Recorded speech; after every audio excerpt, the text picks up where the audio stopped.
we're now live. Okay. Yeah, so stop confessing. Don't tell them anything else. Good evening, everyone, and welcome to the Locked Up Festival in aid of the Trussell Trust. Thank you so much for joining us tonight, either live or by catch-up. You're all brilliant for buying your ticket. You're helping an extremely worthy cause. So this, my friends, is the confessions panel. Prepare to watch us curl up and die as we reveal our most mortifying secrets. I'm Fiona Cummins, and joining me tonight on the sofa of shame, our best-selling crime authors, Jenny Blackhurst, whose latest thriller is Someone is Lying, Louise Candlish, who last week published her brilliant new novel, The Other Passenger, and Dervla McTiernan, whose third novel, The Good Turn, hit Australia's #1 spot, and who is, by the way, joining us at 1:30 in the morning. So a round of applause for Dervla, I think. Thank you. We're live. It's pre-watershed, and I was going to say, please do not swear. But as this festival is brought to us by the notoriously sweary two crime writers and a microphone, fill your fucking boots. Now, I don't know about you. I'd be disappointed if we didn't, to be honest, based on our like briefing a few minutes ago. I know, I think I'd be very disappointed if there's no C words or whatever. Yeah. And I don't know about you guys, but when Luca and Steve mentioned that we'd be doing the confessions panel, I was a bit worried that we wouldn't really have enough to talk about. But trawling through my memories, it turns out I've spent most of my life making an ass of myself. I don't know if you guys have to. And I'm sure you all agree that writing books, putting yourself out there to editors and agents, festivals, events, all with a potent mix of alcohol means there's plenty of opportunities for complete and utter mortification. So, hi everyone, nice to see you. I can see people writing in the chat. Just a couple of things to say. If you're going to ask us questions, please can you put them in the Q&A section so we can keep a close eye on them. And also just to say, these authors are giving up their time for free, so if you want to support them as well as the festival, Waterstones are brilliantly have teamed up with the festival, and they're offering a 25% discount if you use the promo code locked up, of all one word and all lowercase. So without further ado, there are 9 categories today, from cringeworthy celebrity encounters to inappropriate displays of emotion, most embarrassing festival experience. Now, if you can't or you won't fess up, I'm afraid you have to down your drink. I'm ready with 2 frozen berry margaritas, but I do accept that some of you might prefer to drink tea, so you have to down your tea instead. I mean, it is only 6:30, so you might not feel in the mood for drinking. The other thing to say is some of the names have been changed to protect the to protect the innocent. Are there any innocents to be protected? Anyway, so without further ado, let's pull the first category from the hat of humiliation. Okay. The first one is, my friends, most awkward festival experience. Does anyone have anything to contribute to that? Anyone have an awful experience at a festival? My most awkward festival experience was my very first public appearance as an author. And it was so horrible. It was in the local area of Dulwich. I had written a book called The Double Life of Anna Day, which was, I would call it, a sort of stalker comedy. And a horrible character lived in Dulwich Village, and she was a terrible snob. And the people of Dulwich heard about this book and became really furious. And they invited me to basically a kind of court martial, which took place in Dulwich Picture Gallery. So it was all very civilized. And I always remember, because I was very scared and I had not really done any public speaking, and it snowed on the day. And so I thought, fabulous, it's going to be cancelled. I won't have to go and to this reckoning. And of course, it still went ahead. So I had to trudge over there in like snow boots. And when I got there, they were all dressed in like black tie. They're like tuxes and evening wear, and the whole thing was really surreal. And I I thought that it was for the event that they had dressed like this, but it turned out they were all going to some posh ball afterwards. And so I had to stand up and take their questions and explain myself. It was, honestly, I feel really emotional just thinking about it, because it was so scary. And by the end, it was absolutely fine, and I felt that I had sort of charmed them. And I always remember leaving the event and there was a lone bookseller, and I didn't even know that you sold books at these events, and my publicist who was there went up to the bookseller and said, how many did you sell? And she said, none. Oh no, Louise, no. But I wasn't put off. Is that your first ever one, Louise? First ever book event. Oh, you poor Honestly, there were about thing. 200 people there as well. I mean, it was really just, the whole thing was excruciating. It's so painful, isn't it? I did one once where someone was there, just talked all the way through it. And it's like you're trying to kind of carry on talking, but there's low-level conversation coming from your table that you Sitting in the audience. Yeah. But Louise, who fed you into that situation is the question I have. I can't believe someone actually put you there, that knowing what was coming. Well, actually, it was a really charming woman who, I think she was the PR at the picture gallery, which had appeared in one of the scenes in the book. And so she had got in touch with me to say, oh, we'd love to meet you. And it was only between me agreeing to doing this and turning up on this snowy evening that I'd started to hear on the rumour mill that I was, you know, sort of public enemy number one in SE21. But I really learned a lesson from that. And that was to use fictitious neighbourhoods and fictitious streets, because it was all just I just made it much too obvious. Or don't visit the place fraud. about. What about you, Dervla? Have you got any awkward festival experiences? Oh God, yeah, I have one really bad one.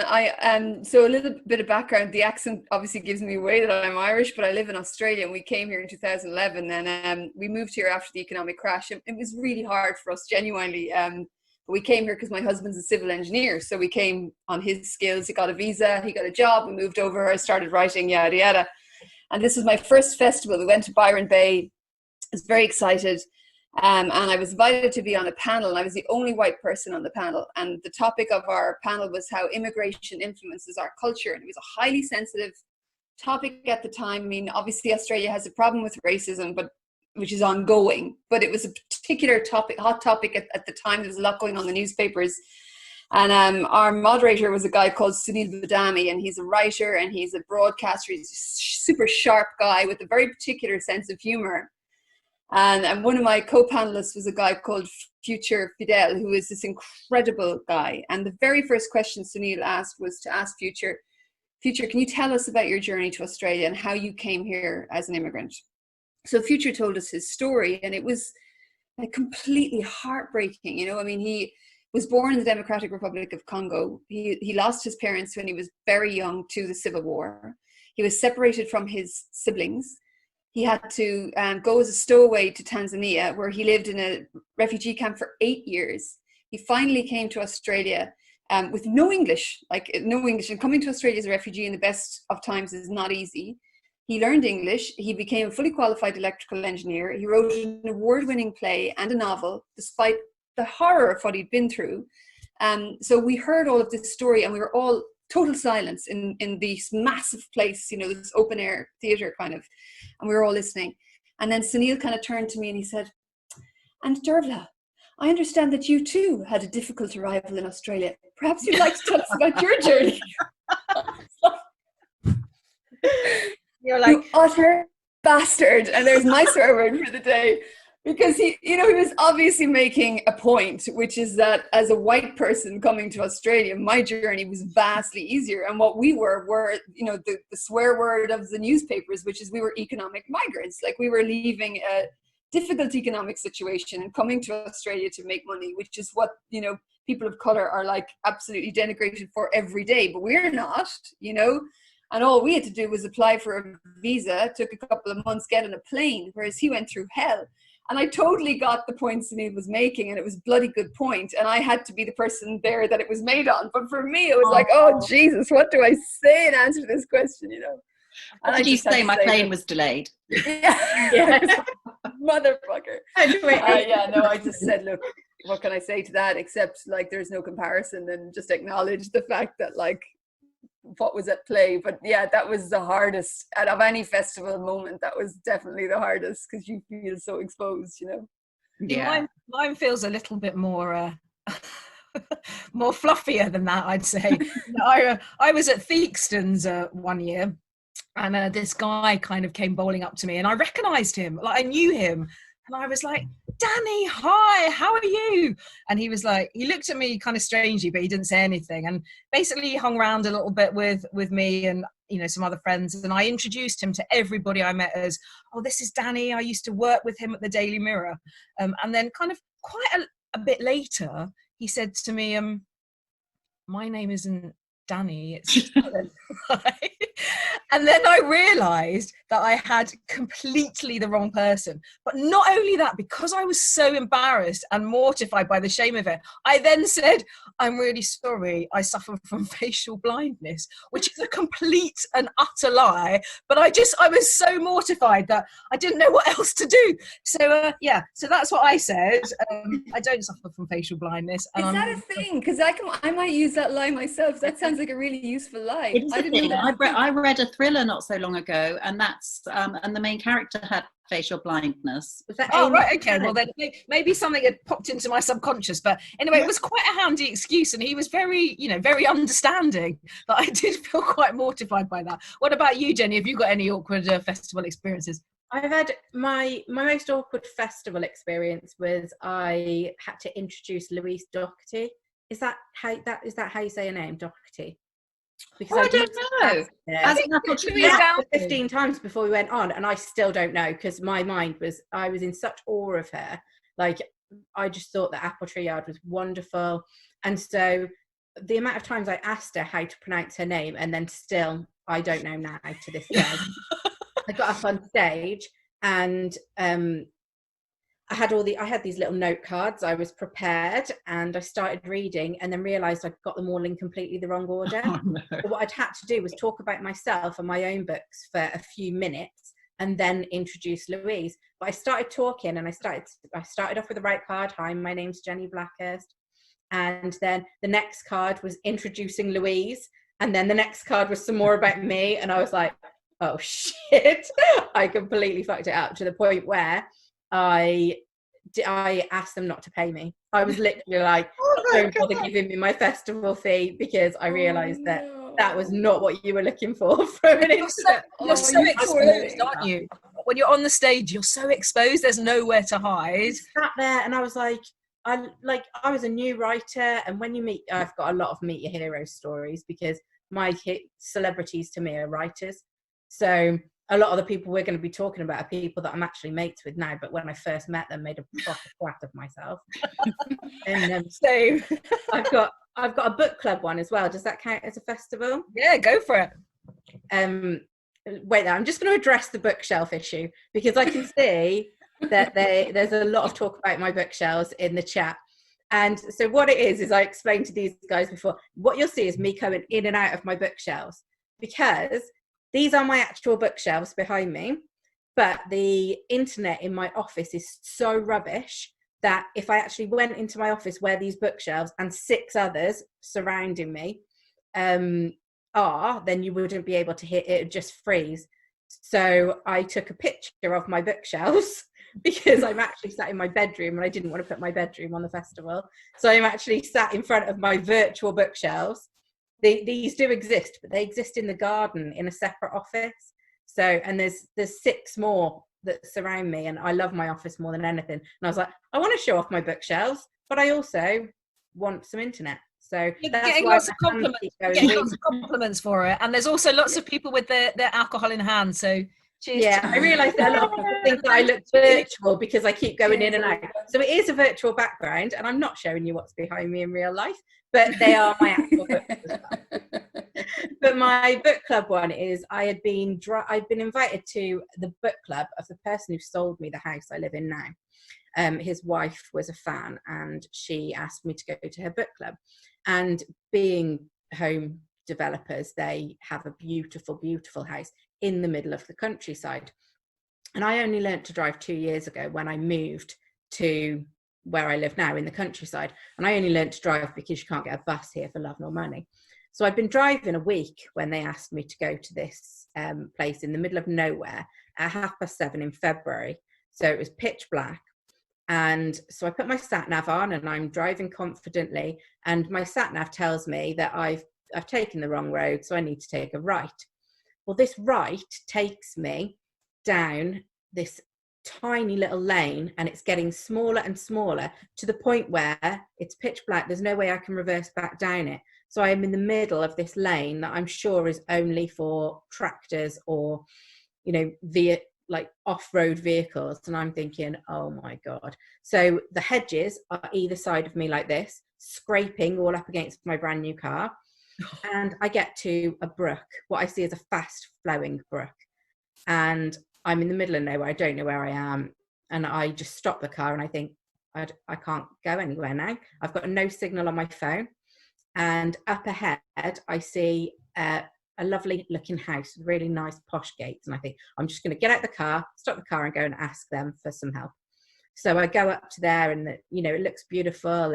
And there's no one there. There's no one answers the gate. I can't get any answer from anyone.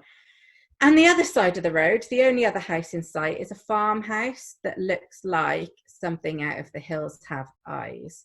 There's like half deserted tractors in the yard. And so I sort of, as I walk up, there's 2 dogs run at me barking. And I think, wow, so this is how I'm going to die. I didn't see that come in. So I've walked through the mud. I'm absolutely caked up to my knees. My brand new boots that I'd worn for this posh person's book club are absolutely caked in mud.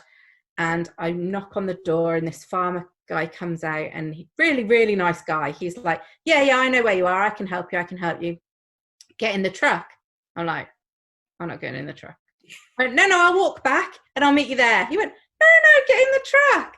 So I surreptitiously try and take pictures of the license plate of one of the tractors to send it to my husband so that if I'm killed, then he can identify me from the tractor license plate. That's the mind of a crime writer, isn't it? Yeah, absolutely. Because I'm like, this is how I die. He gets me back to my car and he jumps out and he walks through the brook, and I swear it is an inch high. And he's like, yeah, you can just drive through that. So I was absolutely mortified. And I turned up at this posh house with mud up to my knees, my socks absolutely soaking wet, of the person who sold me my house. And I was like, hi, I'm the really sophisticated crime writer here for your talk. I had to take off my socks and put them on a raga. It was so embarrassing. Oh my So that's my... Well done. That was a good start. Thank you for that. I loved it. Okay, let's see what we've got next. Okay. Oh, okay. From the hat of humiliation, we have mistaken identity. Anyone got any stories that they'd care to share? I have quite a few in this category, all equally embarrassing. Well, so you would have facial blindness, wouldn't you? I think you might have it, Fiona. It's looking like it. Well, yeah, I think maybe I actually do. See, I have read, I'm sure some of you, well, probably all of you have read the books of the very brilliant Maggie O'Farrell.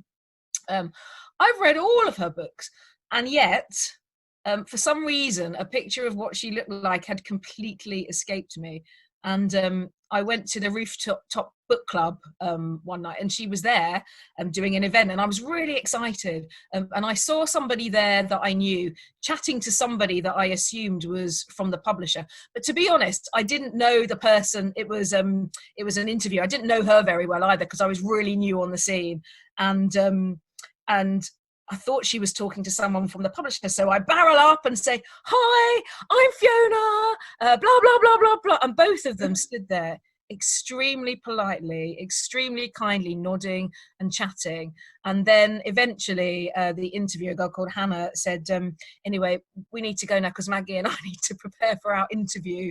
And it was the most mortifying, shameful experience. And I still cringe thinking about it now. And anyway, Hannah Beckerman, if you ever watch this, I'm really sorry. And Maggie, obviously, I'm really sorry. I love your books. I don't know how I didn't know what you look like. And so that's mine to kick you off. It is really embarrassing. I don't really watch it. And anyway, it's the truth. So anyone else got any cases of mistaking identity? I had it's so humiliating. I can't believe I'm even sharing it. But, Well done. Your publisher asks you to go to, like a dinner with buyers and media and before books coming out. And the idea is to charm the buyers to make an order of your book. And I went to one with a couple of other authors, and it was a dinner in Covent Garden. And I'm really, really bad with faces. I'm really bad with names. I'm completely overwhelmed by, sort of meeting more than 3 or 4 new people at once. And this was, maybe 2 dozen. And just before we were about to eat, I went down to the Louise, and the buyer from Tesco's came down as well. And this, sort of middle-aged guy. And he was, being really admiring and saying, oh, you're so talented. And, I love your look. It's so great. I love your hair. And, he obviously wouldn't say that with lockdown hair. And we talked for about maybe 10, 15 minutes just on the stairs down to the loo. And, he was kind of getting very close and kind of pinning me against the wall. And eventually I said, should we go back to the dinner? And he said, yeah, absolutely. So we went back up the stairs, and I went first, and I saw everyone at the dinner, every single seat was taken except for mine. And I sat down, a couple of seats down, I saw the name tag of the Tesco buyer, who was, not even middle-aged and not even anything like this guy I'd been talking to. And I looked back over at the rest of the restaurant, and this guy who I'd been talking to had, just joined like a stag night or something. It was nothing to do with my own event. And my editor everyone had started eating, and my editor was like, where have you been? I was chatting up the Tesco buyer. Oh, no. Being admired by a really important book buyer. Oh, Louise, you poor thing. Oh my God. I did one of those in Melbourne before my book even came out, and I was with one other writer, and we had 2 big tables in this very cool Melbourne restaurant downstairs, and it was all buyers. And I hadn't a clue. I hadn't even been to a writers' festival as a writer or any book events. Barely even met my editor. Like, I was totally clueless. And I literally remember nothing of the night. I just remember feeling really sweaty and really frantic all evening and trying not to sound like an idiot. And everybody there is so well read, and everybody there is so much more sophisticated, and you just feel like an absolute idiot. And sorry to use such an Irish word, but it's the only word that fits the situation. You're so out of your depth, and you just want to run away and never come back. And it gets slightly easier, but I don't know about you guys. I always feel a bit like that. I always feel like everybody's read more books than me, and everybody knows more than I do, and I'm out of my depth. I feel exactly the same way. And I think, it always feels like people have, are really great mates, or, they're kind of well-read and erudite and articulate, and you stand there thinking, what am I doing? Yeah, why am I here? The perfect example to illustrate that was when my kind of debut came out, I was, I was lucky enough to have interest from a few television companies.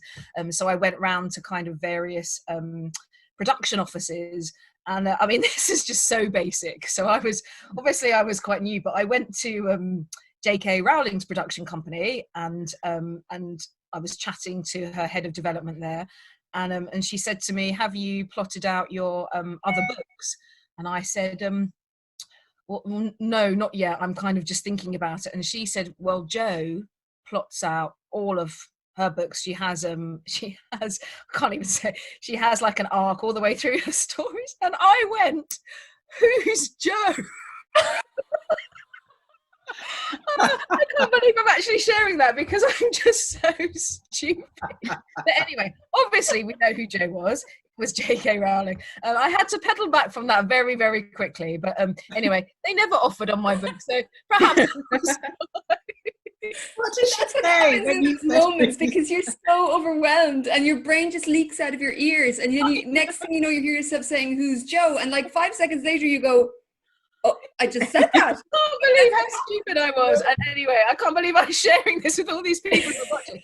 Anyway, if you ever thought that I knew what I was talking about, let me say, I don't. What I've done it so many times. I was at Hachette headquarters. Is that what we call it? Headquarters, Carmelite House. And I was with my agent, and she'd recently given me a book by Lucy Arton, and I thought it was a fabulous book, and I'd quoted on it. And we bumped into this woman, and I could have sworn that my agent said to me, "This is Lucy." And so obviously I presumed that she meant this is Lucy Arton, whose book I quoted on. And I was like, "Oh, wow. I loved One More Chance." And she was like, "Oh, brilliant. Thank you so much. Thank you." But I've actually got another couple of books for you to read if you don't mind. And I was like, "Another couple of books?" I said, "We share an agent. Can you stop putting me to shame? Like, how have you written another couple of books since I read the last one? Stop it." And turns out I was talking to Lucy Arton's publisher, who was Charmaine Lovegrove, the head of the publishing company. So that was quite embarrassing. Yeah, it's easy done though, isn't it? It's easy. I managed to introduce my marketing person as my publicist when I first started publishing. I didn't know, and so I was like, "Oh, this is Jo. She's my publicist," and she went, "Marketing." I was like, "Yeah, what's the difference?" that was probably the worst bit. That I was like, "Is there a difference between that?" And she was like, "Yeah, a little bit of a difference. We probably need to talk about what I do." I was like, "Oh no."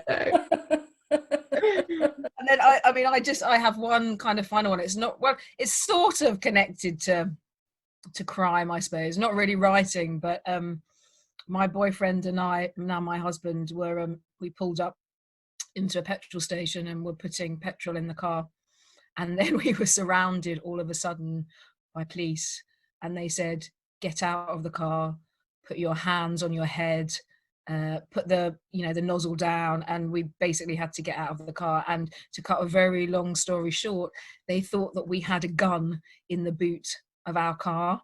They had seen us walking along the seafront. They had followed us home to my parents' house. They had staked out my parents' house for 4 hours while we had fish and chips. And then because somebody had reported to the police that they'd seen some people with a gun, but it turns out that it was a fishing rod, and it wasn't even us anyway. So that sounds like a waste of taxpayers. Exactly. I can't believe they spent 4 hours watching my mum and dad's house, even when we went to get fish and chips from the chicken. Anyway, yeah, so that was a clear case of mistaken identity. I have never owned a gun, but anyway, I digress. Let's move on to the hat of humiliation. Right, let's have a look. Okay. So scary, isn't it? What's she going to pull out next? Most traumatic signing experience. Anyone got one of those?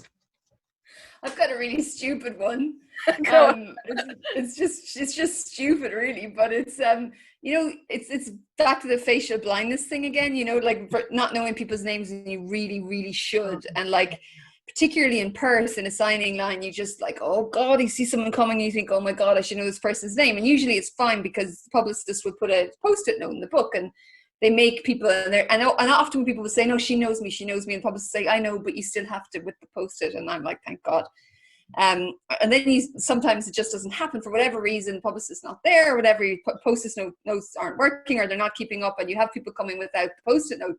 And then you see someone coming down the line, you're like, is this a parent from school? Is this, I know I should know this person, and it's just not happening.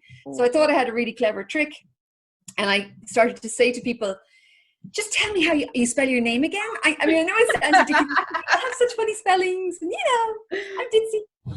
And then, so this is working really well for me. And then the guy said, B-O. I was laughing because I knew that was coming. I've done that so many times. That's a really good trick. Wow, that's very good. I think I did something not dissimilar with someone that I know quite well that I'd been for coffee with, and then they came to my first signing, and I saw her in the queue, and I couldn't remember what her name was, and I said exactly the same as you did, which was, "Oh, please, could you just tell me, how to spell it?" And she said, "The normal way."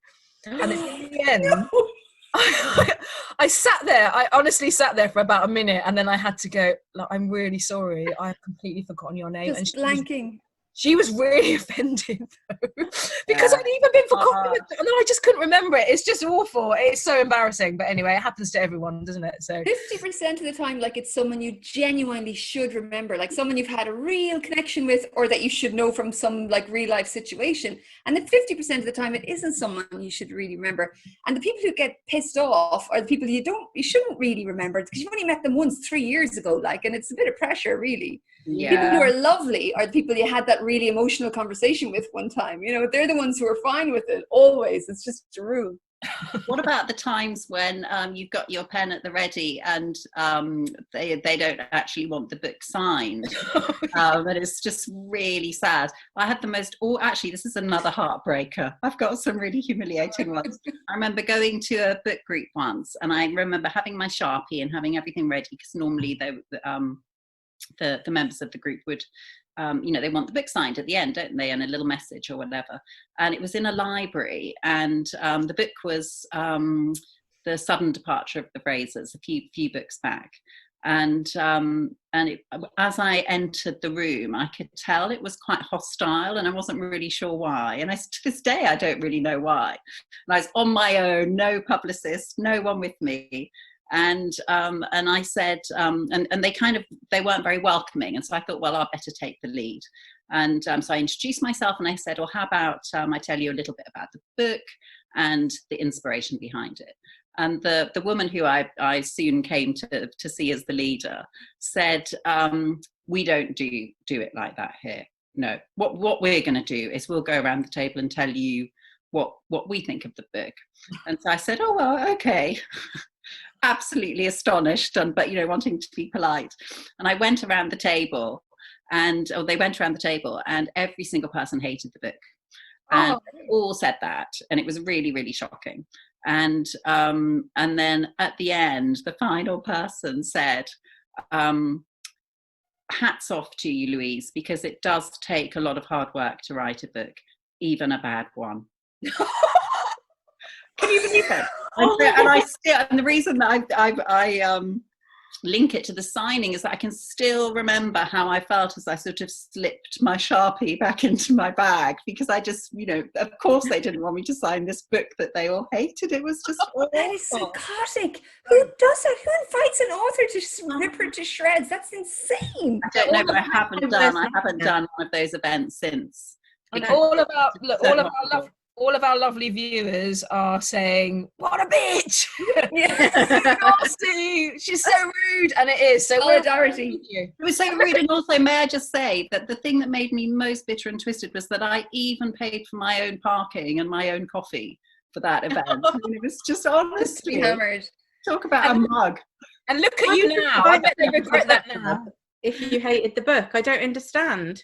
I think it was a third party had arranged it to be, not to drill down into the details and bore everyone, but I think a third party had arranged it as a sort of promotional thing. That happened to a friend of mine at a book club once, who's a writer, and she's a very, very fine writer, and she was invited to a book club, and it was like quite an intimate gathering of like 15, and there were 2 women there who really just took a dislike to her book, and they just would not stop, and they just wanted to really analyze all the reasons why they didn't like the book, and they just wouldn't let it go.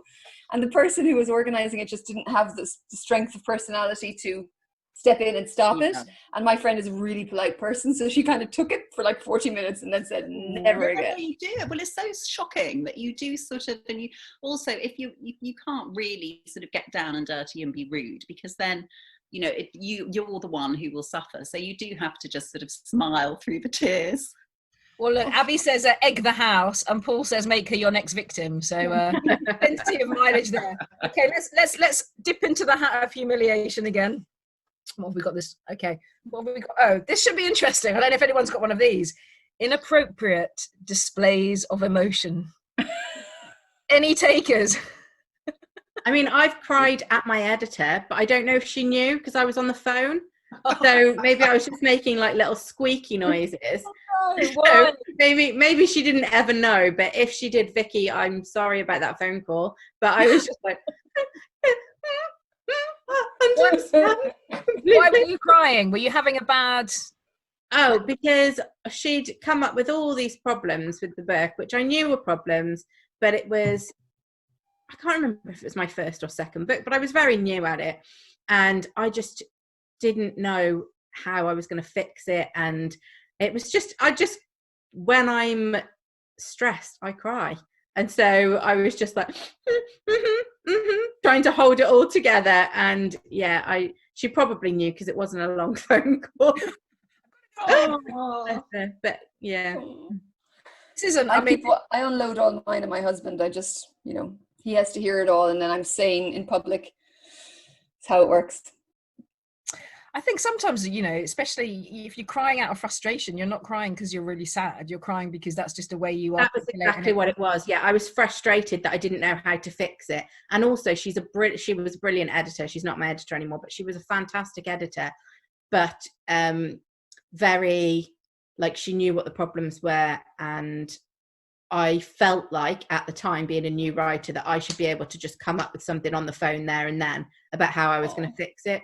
And she was brilliant with me, and I think she realised that I'd got myself a bit wound up and a bit frustrated, and said, you take your time to sort it out. But for me, that was absolutely humiliating, because obviously no one wants to be on the phone to a new editor and like sobbing. I don't know how you handled even that, dealing with that on the phone, because I got my first editorial letter like as an email. I don't know how, I think I would have fallen apart if I'd gotten that over the phone, because you need time to absorb all of that. Like, I mean, I remember like The Ruin, and my first book, and I was very excited, and I get this letter, and the first paragraph is like, we love the book, it's just amazing, it's brilliant, and then there's 17 pages of what's wrong with it, and then there's a paragraph going, and we love the book. You're like, oh, sandwich, that's what we call it. It is an absolute shit compliment sandwich. Yeah, exactly. Brilliant. It's all new to me. But like, you're just looking at it going, Jesus, why did you buy it? 17 pages, really? If someone had been telling me that over the phone, I would have been a weeping mess. Like, so hats off that you were able to keep it that much under control. I have one, but it's kind of related to my pre kind of crime author days and more to my celebrity showbiz days. I used to be a showbiz journalist. For those of you that don't know, I used to work at the Daily Mirror, and we got the chance to interview Michael Jackson. And we were the only British paper to do so, and we were waiting for him down at Harrods in Knightsbridge, and we waited for hours and hours and hours. We had to be vetted, we had to be checked over and over again, and the photographer and I were absolutely certain this interview was never going to happen. And then eventually, after a very long day, and we were called up to a room, and in walked Michael Jackson. Now, some people have very mixed feelings about him, but at the time he was probably the biggest entertainer in the world. It was quite overwhelming, and I'm not easily starstruck. And the photographer and I looked at each other, and both of us went completely tongue-tied. And then the photographer said out loud, "Fuck me, it's Michael Jackson." that was how we met him. But it was quite funny, and he was very polite and completely as you would expect. But yeah, that was probably a quite inappropriate display of emotion, I would say. Did he insist on being referred to as the king of pop? Do you remember that? No, he kept his sunglasses and his hat on the whole time. He was exactly as you might imagine. He was like his photograph brought to life, really. He was exactly as you would imagine. But one glove or two? Two. He had two on, I think, from what I can remember. And he smelled really sweet. He smelled of lavender, which is something that's really stayed with me. So that was kind of one of mine. And then the other was the absolutely brilliant Val McDermid, who, before I'd met her, I was, a bit daunted and nervous by, because she's such an amazing woman. She's so smart, and she's had such success. And you'll be like me, Dervla, you were on the New Blood panel, weren't you? And it was when just after that had been announced, and I wanted to go up to her and say thank you for including me on the panel, but I was a little bit shy. And then I don't know if any of you know Anya Lipska, who's given her blessing for me sharing this story tonight, but she said, "Come on, Val's lovely, I'll introduce you." And she kind of barreled me over there.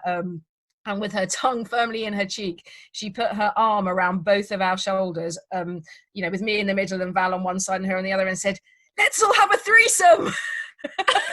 And Val, to her absolute, to absolute credit, laughed and was lovely and kind, and Anya was doing it to be, friendly and to break the ice, but that was probably one of the, I might not have said that myself, but it was great. It was the perfect icebreaker.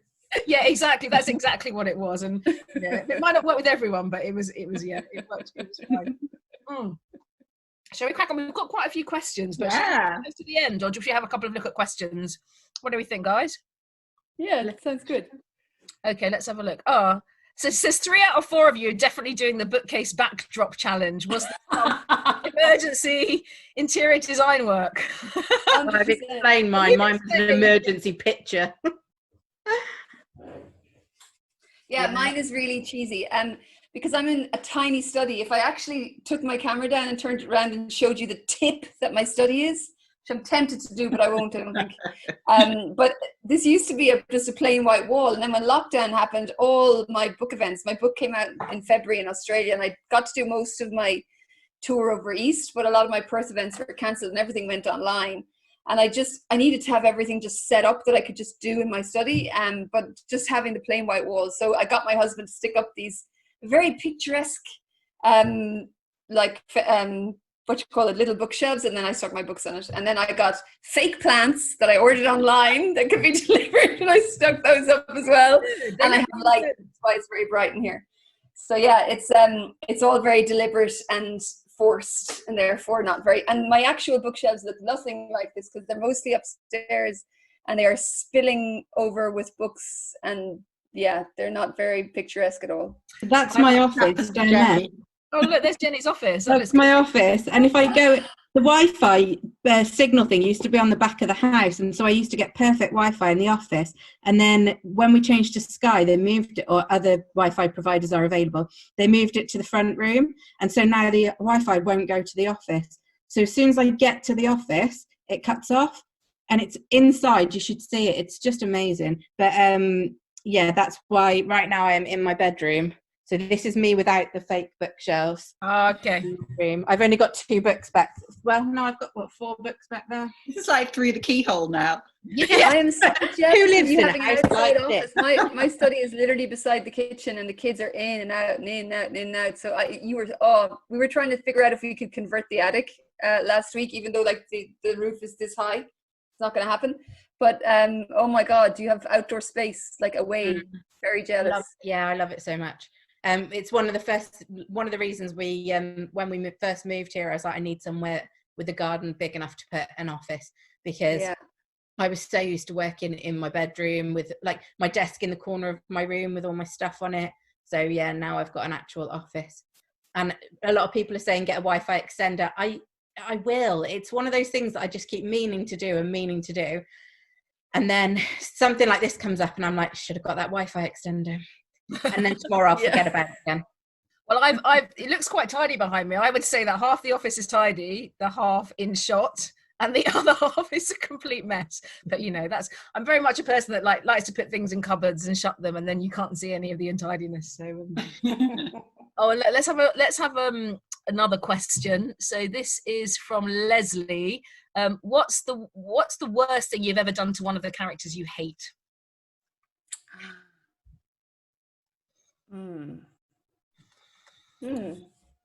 I often punish the sort of the good characters. Actually, I'm quite mean, so often my hateful characters will get away with their crimes. Not always, but so I haven't really done anything too mean-spirited. Sometimes I might let a baddie have an open ending, and then the reader can fantasize some terrible feature for them. I can honestly say I've never hated one of my characters, because I've either loved writing them or loved the character. So even the bad guys, I enjoy writing the bad guys more than the good guys. So I've never actually, even though I've got bad guy characters, I've never hated writing them. So I don't tend to. All my characters get punished because I write psychological thrillers. So we punish our characters by nature, don't we? But yeah, I can't say that I've had like one bad guy that I've hated, so I've punished them for that. What about you, Dervla? Oh, I've got a character I hate.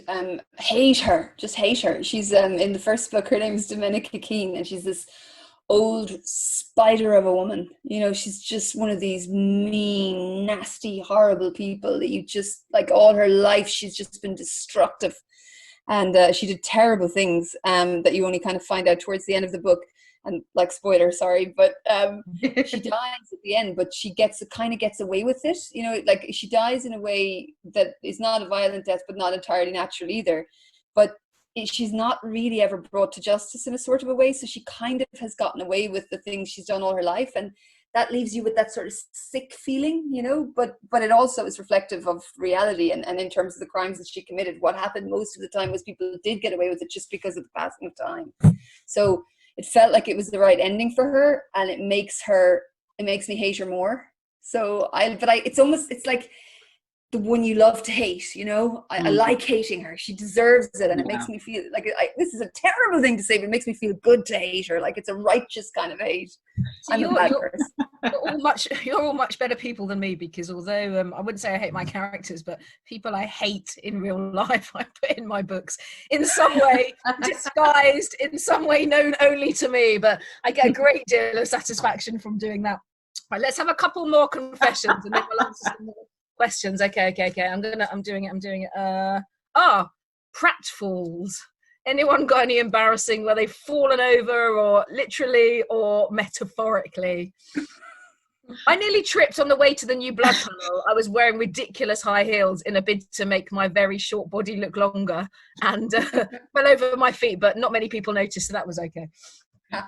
Anyone else? I've had a metaphorical one, definitely. I haven't actually tripped over or fallen over or done anything physical, but I do remember promoting our house, and it was another festival, and it was I remember announcing something that was a bit of a pratfall, saying how sorry I felt for white middle-aged middle-class men like Bram in the book. For those who've read Our House, they'll know that he's the sort of anti-hero of that book. And honestly, the room just fell into stony silence, because it's such an unpopular view. And really, you know, I did feel sorry for Bram, my character, but to extrapolate it to all, you know, to Public Enemy #1 at the moment, it was really a pratfall. And everyone else on the panel was, you know, just disagreed. They're like, I don't feel remotely sorry for them. I was on my own in that pratfall. Oh, that's I don't think it was. I've never fallen. Well, the thing is, maybe I have, but I've been too drunk to remember. That's the issue. Well, if you're at a festival, yeah, if I'm at a festival and I'm drunk, that's it. So it might be that you might have to ask other people for that one. Okay, so you might blank it from your memory, because I'm going to go through, because we're running out of time. I'm going to go through quickly. So, worst reviews ever. Oh, I've got so many. But my kids love my 1-star reviews. They think it's hilarious. So they're 8 and 10. Their absolute favorite thing to do is to sit me down on the couch and make me look up my 1-star reviews and read it out to them. They think they're hilarious. I'm less entertained by them, strangely enough.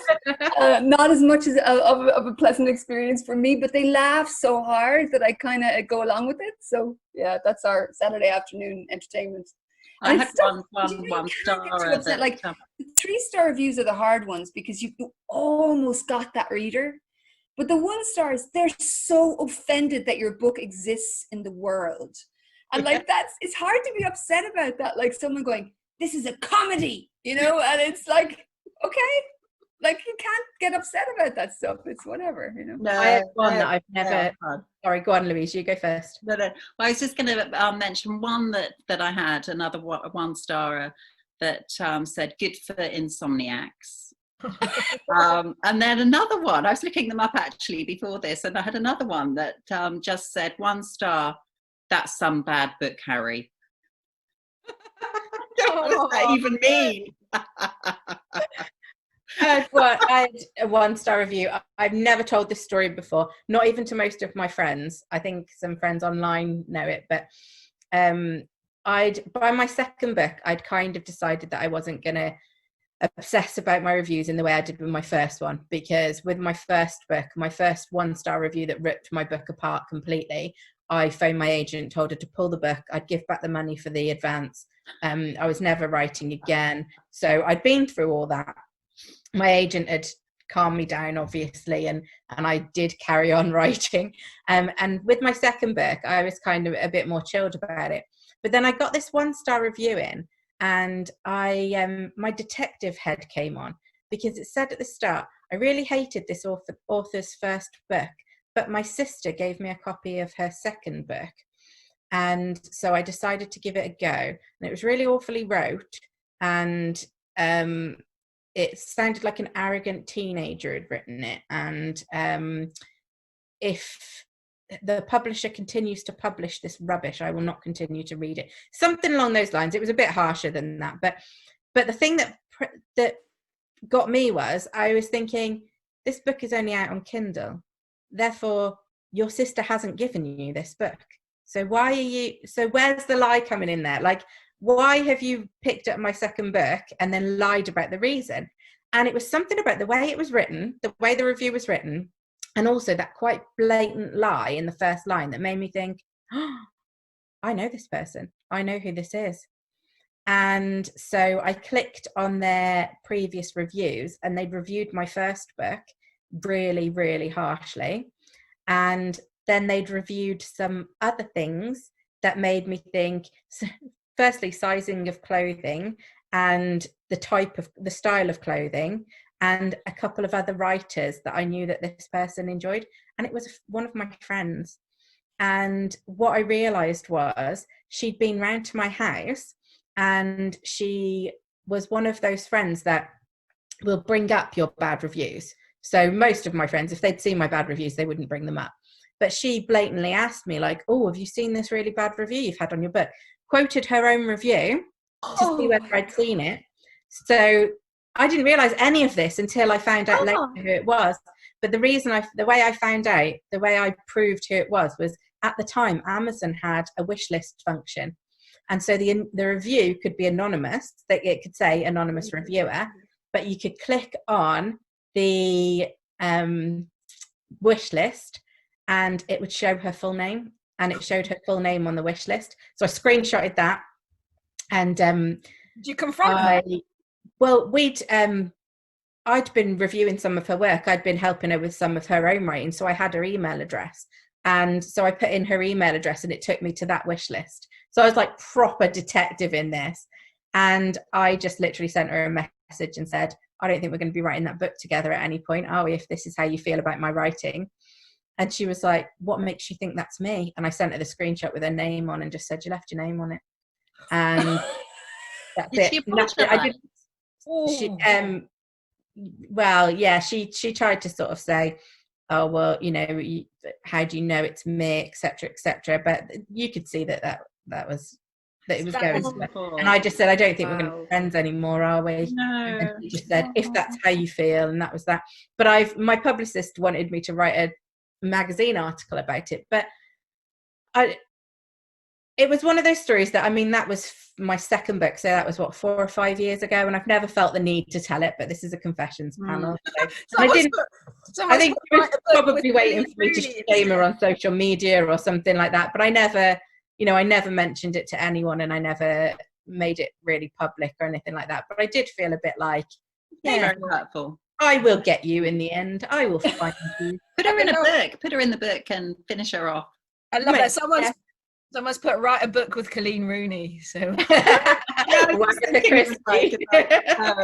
Vardy. Well, this is your best revenge. We haven't got long left. Writing great books is your best revenge. Like, you can't win with someone like that. There's it's fair enough for someone not to like your book. Like, reading's totally subjective. We all like and dislike books all the time. But for someone who's a friend of yours to feel the need to review both of your books badly and then actually come to your house and raise that review with you, like, that's pathological, whatever's going on there. That's got nothing to do with the book.